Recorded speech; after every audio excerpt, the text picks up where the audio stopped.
Jobert, uwi na kayo? Salamat at nakita mo si Jobert kanina. Pero kung hindi pa ka napano na siya. I know he'll be fine. Matapang yan si Jobert, di ba? Tapang Jobert.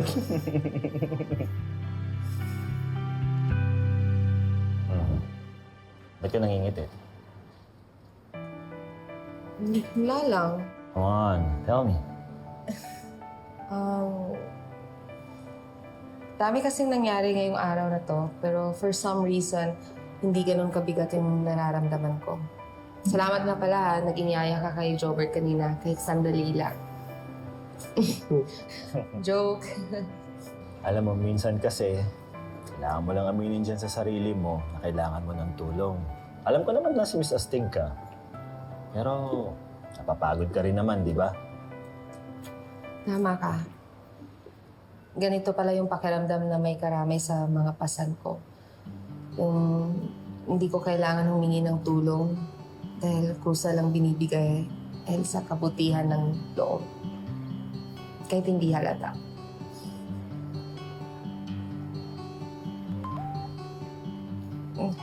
Ate, message.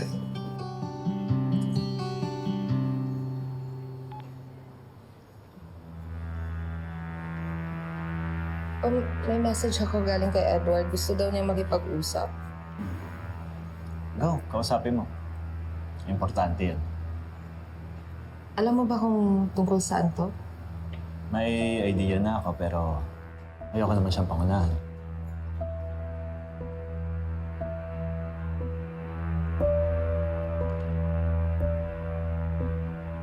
Sigurado ka ba ayaw mong pumasok? Hindi, okay lang. So, okay nga dito eh. Walang makakarinig sa atin. Okay ka lang?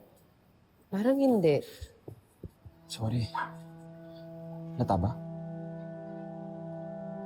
Dahil ba nag-away kayo magkapatid? Paano mo nalaman? Hindi naman niya binanggit sa akin yung buong kwento. Pero sabi ni Paolo na meron daw kayong hindi pagkakaintindihan. Tell you honestly, di lang siya basta misunderstanding. Nabibwisit ako kay Paolo. Inamin niya sa akin may nangyari sa inyong dalawa sa Batangas. Ha? Ano? Sinabi niya yun? Oo, sinabi niya. To tell you the truth, I felt so betrayed. Kasi alam ni Paolo na gusto kita. Ano? Marge, gusto kita.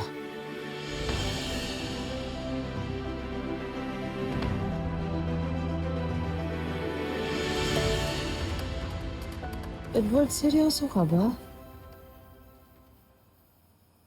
Seryoso ako. Gusto kita. Kaya nasasaktan ako makitang papauto ka kay Paolo. Ano yun, sinadya niya bang lasingin ka para makapag-take advantage sa'yo? Hindi. Ginusto namin yun. Pero walang ibig sabihin yun. Yun yung gusto niyang ipakita sa'yo. Yun yung gusto niyang iparamdam sa'yo. Yung wala lang yun, yung di mo kailangang umasa. Kasi ganun si Paolo eh. Gagawin niya lahat para magustuhan mo siya. Tapos bandang dulo, wala, iwan ka lang nun. Bibitawan ka niya. Bandang dulo, ikaw lang di masasaktan. Ganong klase siyang lalaki. Pero ibang Paolo yung nakita ko nung nasa Batangas kami. Mas nakilala ko siya. Marge, huwag kang magpapaloko sa kanya. He's not a good guy. Kita mo, dinaldal niya sa akin yung nangyari sa inyo. Who knows? Kung kanino pa niya pwedeng ikwento yun.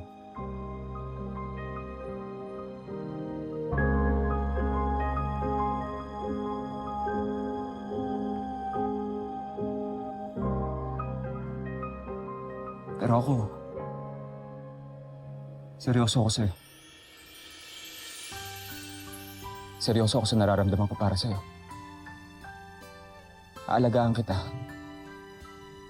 Hindi kita papabayaan. Bibigay ko sa'yo lahat ng gusto mo. Pero nakikiusap ako sa'yo. Iwanan mo na si Paolo. Kalimutan mo na siya. Ayoko makitang masaktan ka March, tayo yung bagay sa isa't isa. Kaya sana piliin mo ko.